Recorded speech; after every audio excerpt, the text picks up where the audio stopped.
But anyway, it was a fun time to be there. And then they'd get all the kids together for Christmas parade and then going Christmas caroling, and most all the picnics and parties ended up, of course, in my place. And it had been that way for years for all the other people that lived there. And there's a book by Virgie Jones that tells all about Alamo and Danville and all the people who are involved there. But I met a lot of friends. But now, when you're 80s, where'd they all go? They've all moved away to be near their children, or have passed away, or nursing homes, or whatever. That's the story of life. Got to make new friends. Yeah. And I made them. Here they are. They happened to be. I was at the right place at the right time. I was at the 100-year celebration in Danville of the War Memorial Museum there. And I put on my dad's hat. Right. Make sure it's the right way around. I did I? Yeah, I think so. Yeah, because all of his rest of his uniforms, everything is in Wisconsin, but we found a box when I just moved, and so I put on the hat, and I got to sit up by the podium and wave my hand, because I guess I was one of the only people that was a daughter of a World War I vet. Well, he introduced you at first. He said it was your grandfather who was in World War I. Yes, and I had to correct him. Yeah, but that's just crazy. Well, he must have had you pretty late in life. He was 40, almost 40. Yeah, that makes more sense. Yeah. Yeah. So anyway, so I had my hat on and whatnot, and my father's uniform without the hat, because I hadn't found it in the box after moving out of Oak Hill Farm in 2014, was the only thing I had to put on, take to the party. Plus, this the mother's Blue Star Mom flag that my grandmother had in her window, even through the Second World War. She kept it up. Yeah. So I had that in this box, and all these letters, and so I just want to keep my history going, and these lovely folks came up and introduced themselves and put something on YouTube, and now you're famous. On the day before Thanksgiving, I got a telephone call from my 2 water skiing grandchildren down on their way to the water ski lake, which is a family tradition during the growing up years, and Grandma, you're on YouTube. So I've only seen it once, and I don't know. I sent an email. That's what happens. You send an email, you think you sent it, they got it. Well, guess what? They said, another email from Mom, and clicked over to something else, and it said 12 minutes or something on it. But, yeah, so then I also was on the Channel 7 up in Wisconsin, because I was a main speaker for the exhibit up there last summer, and a docent. Oh, wow. And I will be doing that again this year. And so you go to Wisconsin every summer now? I've been there 81 summers.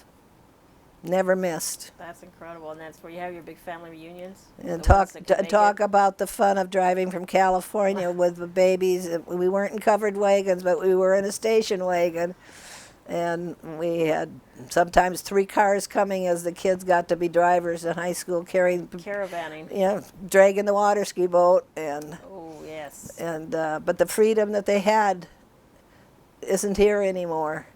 To let kids that were 17 and 15, and I guess, get in a car, and of course the freeways were just coming in, and so they would take cans of gasoline and put it in the back, and then all the water ski equipment and everything else that Mom wanted to take that couldn't get in the station wagon, with my sister and her 2 kids and my 2 little boys, and they'd head out, and they had races, just like they were in a car race, and kept a log.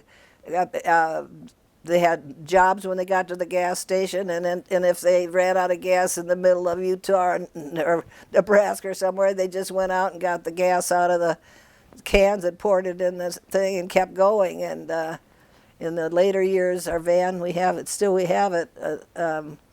We had an extension cord running into so that the little boys could watch television, and then, or we could have coffee pot going, and it had a generator on the back of the swim step of the water ski boat, but you couldn't stop in a motel because you had all this stuff in the boat, so you just had to keep driving. Yeah. So Just keep driving. yeah, and we'd have to have 3 drivers so that they could take turns. Wow. And but a lot of memories. Instead of getting a Christmas card from an uncle you don't know who it is, or an aunt or a cousin or whatever, the relationships that were formed in our family were, I guess, very unique. But was, again, my father's love of people, country, teaching the boys how to fold the flag when they were, we had to run the flag up. And he was a bugler over there in France, besides the banjo. And of course, they had to blow the flag, to raise it, and take it down all the time. My sister and I did that in the Second World War. We had to run out there and put the flag up and take it down. Breakfast and dinner. Yeah. Wow. One of your many chores. Yeah, well, my chores was the trash. We had to stomp all the cans and separate out all the back that in the Second World War, and then we moved out to California, and everything went in the same bucket, and then we filled up all the landfills. And gracious goodness, they knew how to do stuff earlier on, but this was all modern and wonderful, and the throwaway society came. That's too bad. So. Hey, can you go back to your dad then for a minute? He spent his years after the war working for the family lumber company. Yes. And that's where he went. So he went back to Wisconsin, obviously, and worked for the family lumber company. And then, so what happened to him in general then? Well, he was involved in the family business, obviously. He was also a Rotarian. His father and brother were Rotarians to do community service. He was a member of the Gyro Club, which was because he was a second son. And again, this was for making contacts, for business contacts. And they did the good things, like parades. And the Shriners always had, we had the Vilas County Zoo. Our cabin was in Vilas County. The Vilas name was very prominent in the political circuit. And Dave Vilas was in my class in school. But they had camels. They had camels at the zoo, and they would give camel rides on the weekends, the Shriners, and have them in the parades and do that sort of thing and raise money. And so he was involved doing that sort of thing. And was on the village board and the school board and all those kind of activities while we were in grade school. So but that's mainly his thing. And then we were caregivers of my grandparents, because when he was 40, obviously my grandparents were in their 60s when I was born.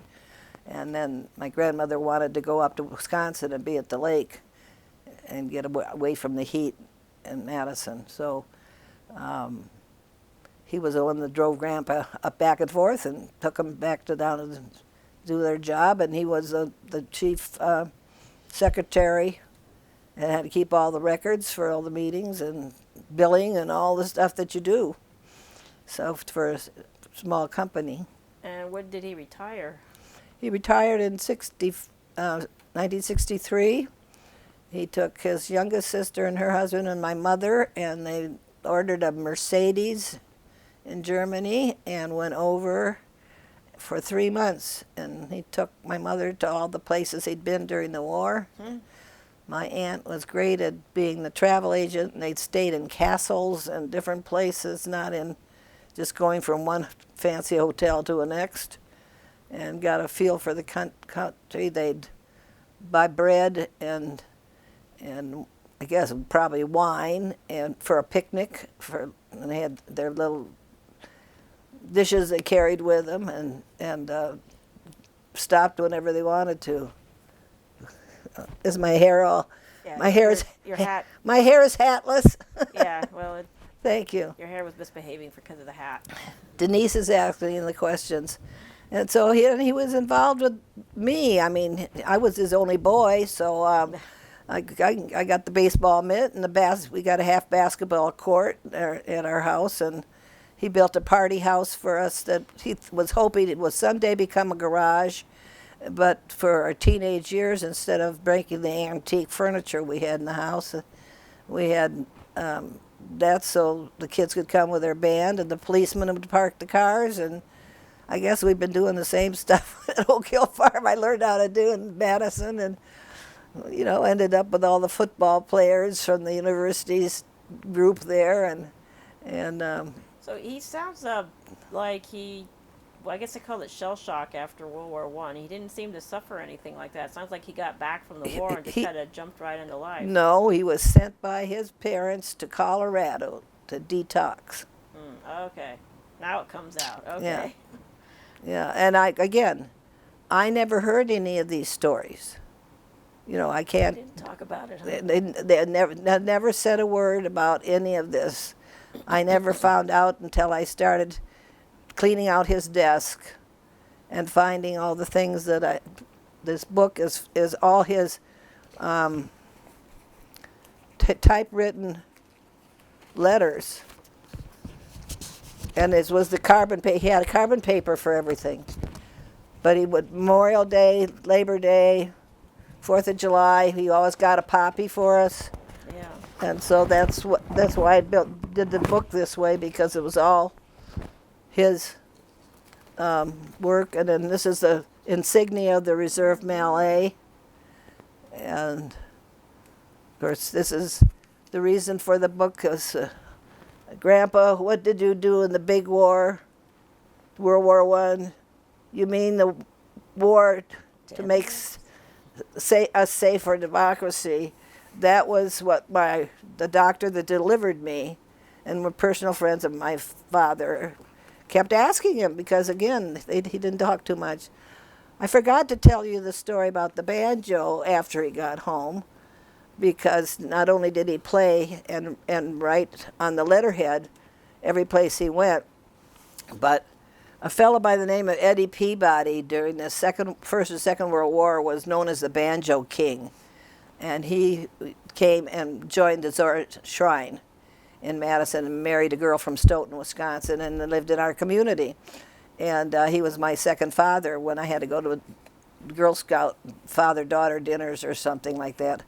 But we'd always had jam sessions after he appeared on the radio down in Chicago on Saturday nights. They'd drive up, and then about midnight they'd start at our house, and everybody'd gather and sing and do that sort of thing.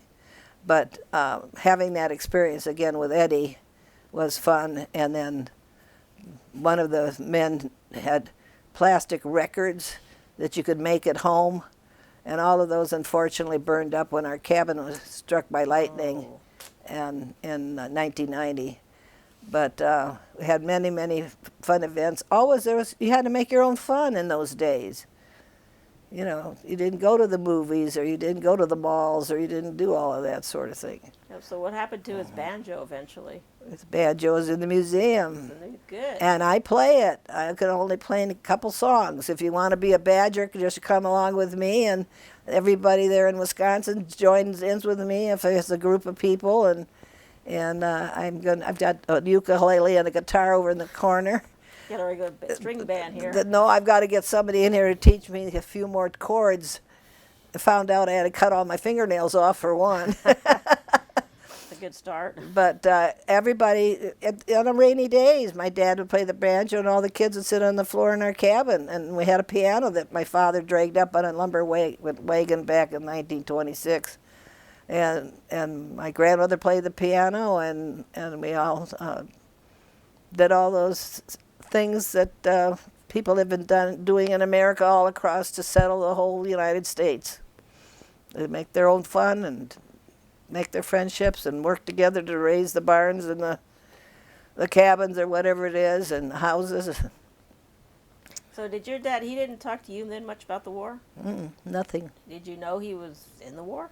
Oh, sure, because of the banjo. Oh, okay, but that was the only clue, but he never... No. Okay. It was just, it was known. I never saw any of his Army uniforms or anything until it got moved to my garage in Danville.